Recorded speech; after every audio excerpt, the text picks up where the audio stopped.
Nananawagan ang isang grupo ng dagdag proteksyon sa bike lanes para hindi malagay sa panganib ang buhay ng mga siklista. Sa Marikina, patay ang isang babae matapos mahagip ng truck na kinain ng bike lane kung nasaan ang biktima. Balita hatid ni Oscar Oida.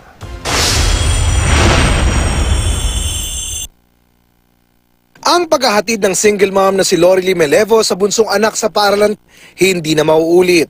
Kagagaling lang sa paaralan at tulak-tulak ni Lorely ang kanyang bisikleta sa Mayor Hill Fernando Street, Marikina nang bigla siyang mahagip ng truck.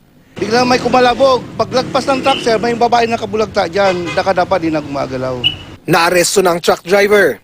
Basta po ako sa kanto po eh. Nagulat lang nga po ako. Paglabas ko, huminto po ako.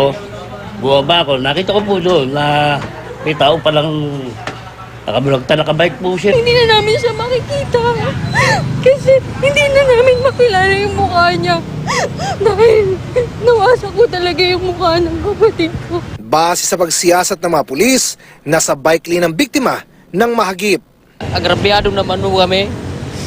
Hindi ko na alam kung anong gagawin ko kasi mahal na mahal ko yung anak kong yun eh. Matagal na mga bike lanes ito dito sa Marikina, pero tila matagal na rin itong binabaliwala ng ilang mga motorista. Kaya ilan sa mga siklista na kausap natin, pakiramdam raw nila para sila nakikipagbatin pero may kamatayan.